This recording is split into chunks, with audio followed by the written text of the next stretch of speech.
صلوا على رسوله الكريم أما بعد فأعوذ بالله من الشيطان الرجيم بسم الله الرحمن الرحيم لا ينال الله لحومها ولا دماؤها ولكن يناله التقوى منكم صدق الله العظيم সম্মানিত হাজির বাংলাদেশ এই সভায় ভাই শিক্ষা প্রতিষ্ঠান জামিয়া ইসলামিয়া এরিয়া মাদ্রাসার উন্নয়নের গুরুত্ব সম্পর্কে এই সেমিনারে আমার পক্ষ থেকে সবাইকে এখানে যারা বিচারক এবং যারা আমার সামনে বসে আছেন তলাবা সবাইকে আমার পক্ষ থেকে শুভেচ্ছা এবং সালাম। আসসালামু আলাইকুম ওয়া রাহমাতুল্লাহি ওয়া বারাকাতুহু।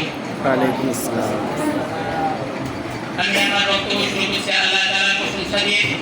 আমি ওই মহান আল্লাহ তাআলার শুকরিয়া জ্ঞাপন করছি যে আল্লাহ পাক আমাকে আপনাদের সবাইকে সুস্থ সজ্ঞানে একসাথে আজকে সেমিনারে উপস্থিত হওয়ার তৌফিক দান করেছেন। আমি ওই মহান আল্লাহ পাকের শুকরিয়া আদায় করছি যে আল্লাহ পাক আমাকে আপনাকে এত ধর্ম থেকে যাচাই বাছাই করে উত্তম ধর্মে পাঠাইছেন। আমি ওই মহান প্রতিপালকের শুকরিয়া জ্ঞাপন করছি যে মহান প্রতিপালক আমাকে আপনাকে সৃষ্ট পয়গম্বরে সৃষ্ট উম্মত বানিয়েছেন। এই জন্য দিল থেকে অন্তর থেকে উচ্চস্বরে আমরা শুকরিয়া করি বলি আলহামদুলিল্লাহ। আলহামদুলিল্লাহ। আপনারা কি সকালে খাইছেন নাস্তা? জি। জোরে দিল থেকে ঈমানের আওয়াজ দিয়ে বলেন আলহামদুলিল্লাহ। এই নাম মরণান্তের পরিচয় কাটা। জরুরি সালাম বিশ্বনবী দিনারে তিসরা করে পড়িয়া তাকনা জমি কোনো কিছু শিখে দিলেন।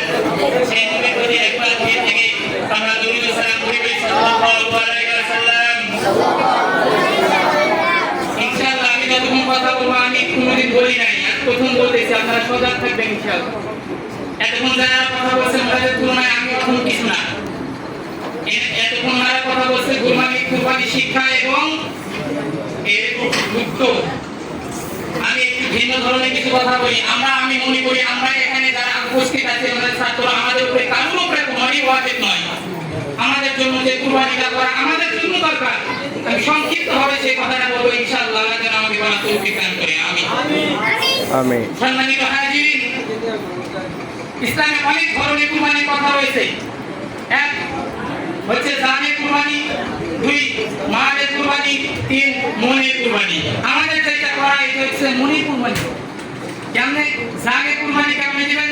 জানে কুরবানি হচ্ছে নামাজ, রোজা, হজ, যাকাত, এই ধরনের কিছু। এটাকে জানতে একটু কষ্ট দিতে হবে, কতদিন উঠতে হবে, বলে করতে হবে, উঠতে মন চাইবে না, কাতার করে উঠতে মন চাইবে, উঠতে তো মন চাইবে, এটা জানতে কষ্ট দিয়ে তুলতে হবে। দ্বিতীয় কথা হচ্ছে মালের কুরবানি। এইটা কেমন? যাকাত দেওয়া, ফিতরা দেওয়া, সাদকা দেওয়া, এইটা। আর তিন নম্বর যে কুরবানির কথা আমি বলতেছি, ইসলাম এটাকে অনেক বড় ভাবে দেখছে, সেটা হচ্ছে মনের কুরবানি। আমি মনে করি বর্তমান আমাদের তো উপরে এই কুরবানিটা ওয়াজিব হয় নাই যে আমরা টাকা সমর্থ করে একটা গরু দিয়ে দিব, একটা ছাগল দিব, এটা আমাদের নাই। আমাদের যেটা আমাদের করা দরকার, আমাদের যেটা করা দরকার সেটা হচ্ছে মনের কুরবানি দেওয়া। ইসলাম এই মনের কুরবানি দেওয়াকে বড় ভাবে দেখছে। কিভাবে দেখছেন আর কিভাবে মনের কুরবানি দিবেন ইনশাআল্লাহ আমি বলি, আপনারা বুঝবার চেষ্টা করবেন।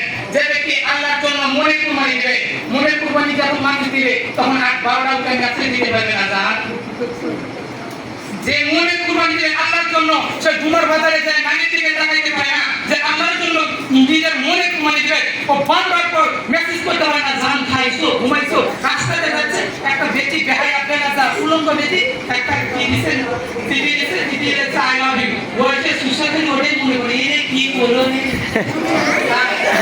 আরে গুনাতে এই আরে গুনাসো এ কি বলো, কি শুনলাম সরমান।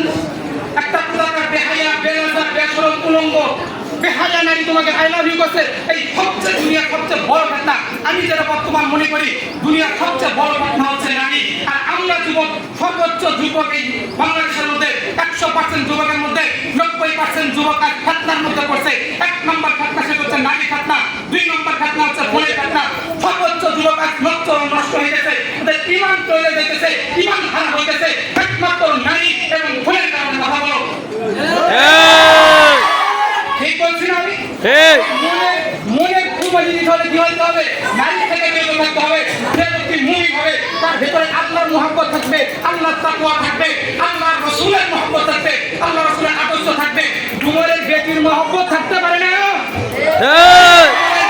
ডুমরের কোনো বেহায়া বেলাজা বেশরম উলঙ্গ বেটির মুহাব্বত কোনো না কোনোবার মধ্যে, কোনো মানুষের ভেতরে, কোনো যুবকের মধ্যে, মুসলিম উম্মার মধ্যে, নবীর আদর্শ উম্মার মধ্যে, আল্লাহর বান্দার মধ্যে বাড়ির মহব্বত, টাকার মহব্বত, ধনের মহব্বত, সম্পদের মহব্বত, আদর্শবান কোন মানুষের মধ্যে থাকা সম্ভব নয়। তাহলে আমাদের করা কি? মনের কুরবানি। আমরা কি করবো? সবাই ইনশাআল্লাহ মনের কুরবানি দিয়ে দিব। ইনশাআল্লাহ করবো, সব আল্লাহর জন্য ত্যাগ করবো। আমরা যদি আল্লাহর জন্য ত্যাগ করি, আল্লাহ নিজে বলছে তুই আমার জন্য সবকিছু ত্যাগ করে দাও, তুমি যা ত্যাগ করছো আমি এর চেয়ে উত্তম তোমাকে দান করবো। সুবহানাল্লাহ। আমরা যেটা করবো সেটা তাকওয়ার সাথে করবো, ঈমানের সাথে করবো, ইখলাসের সাথে করবো, আন্তরিকতার সাথে করবো। আল্লাহ তাআলা আমাদের সবাইকে কবুল করেন। আমিন আমিন আমিন আমিন। আমরা মনের কুরবানি দিতে আছি, হাত তোলেন তো।